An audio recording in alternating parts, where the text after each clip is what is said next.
Salut à toi, futur motion designer, c'est Alban, formateur en motion design. Et aujourd'hui, on se retrouve pour que je te dise comment créer une précomposition dans After Effects. Alors, à quoi va te servir une précomposition? C'est hyper simple. C'est par exemple, tu vois, tu as ta composition principale où tu vas faire ton projet sur After Effects, où tu vas faire ta vidéo.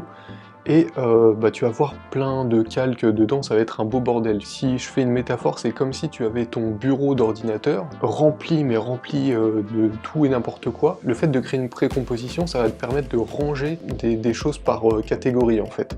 Et du coup, ton bureau d'ordinateur, il va être tout propre.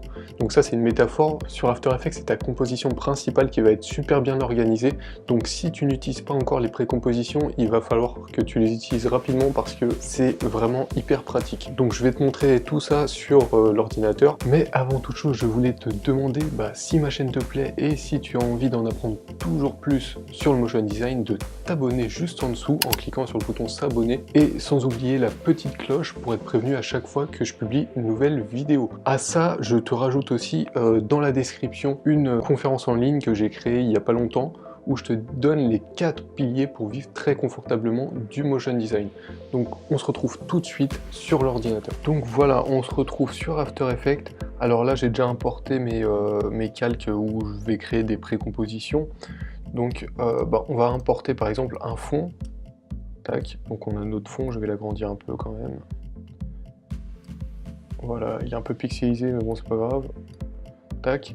Et par-dessus, par exemple, on va mettre un personnage. Donc là, le personnage, si vous avez créé des calques séparément dans Illustrator, par exemple, et que vous l'importez, Illustrator créera automatiquement une précomposition. Donc ça, c'est bon à savoir. Donc là, on a déjà notre précomposition, voilà, de personnages. On va juste le réduire un peu, lui, parce qu'il est un peu grand. Donc voilà, on a notre personnage, tac, on va le mettre ici. Donc on a notre personnage, on a notre fond. Bon, pour l'instant, c'est pas trop le bordel.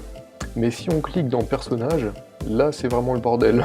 Donc, par exemple, on va faire un truc tout con. Si on a envie de créer une précomposition de toute la tête du personnage, ce qu'on va faire, c'est qu'on va sélectionner tout ce qui concerne la tête, y compris le cou si vous voulez, hein. Mais là, voilà, il y a un casque qui est séparé, il y a sa tête plus son cou, donc ça fait combien de choses? Ça en fait 3, voilà. Donc quand vous avez... Ah non, ça je vais le laisser à l'arrière. Non, du coup, le cou, je vais pas le sélectionner, sinon ça va me faire n'importe quoi. Tac, on va juste sélectionner son casque et sa tête. Et là, ensuite, on va simplement cliquer droit et on va faire précomposition. Tac.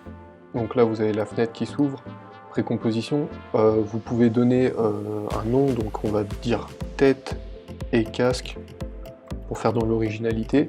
Et ensuite, vous avez simplement à cliquer sur OK. Voilà, une fois que vous avez cliqué sur OK, ça a fait comme un espèce de dossier où il y a juste la tête et son casque en fait. Donc vous cliquez dessus et voilà, il y a juste ça. Donc si on retourne dans le perso et qu'on cache ça, tac, voilà, il n'y a plus que son cou, et c'est tout. Donc ça c'est hyper pratique. Si par exemple vous voulez faire une précomposition de son bas du corps, pour faire de la place ou j'en sais rien, donc ça, attendez sa tête parce qu'elle me saoule, tac, voilà, on lui a retiré la tête, tel un sauvage. Tac, ça on va le supprimer, on va supprimer ça, tac. Enfin on va pas supprimer, on va juste... tac, les mains on s'en fout. Et là, normalement... Ah non, on a plus ses cuisses. Donc moi je veux ces 2 cuisses moi. Tac, voilà. Donc là on a toutes ses jambes. Et en fait le fait de... Vous voyez que là c'est un peu le bordel dans vos dossiers. Donc là le fait de créer une précomposition, tac, tac, et ça va retirer pas mal de calques et ça va organiser vos calques. Ensuite, si vous voulez recréer une précomposition de tout le reste, tac, vous faites toujours la même manip, clic droit, avant vous sélectionnez tout, vous faites clic droit, précomposition, et vous changez le nom comme vous voulez, et vous faites OK. Donc voilà, on est passé d'un gros bordel à 3 dossiers en fait. Donc c'est ça qui est cool avec les précompositions, c'est que ça organise entre guillemets votre composition principale qui était déjà organisée. Et par exemple, si on supprime ça et qu'on importe directement tout le personnage dans la précomposition, non pas dans la précomposition, dans la composition principale, bah vous voyez que c'est un bordel dans la composition principale. Et c'est un bordel aussi au niveau de son corps aussi.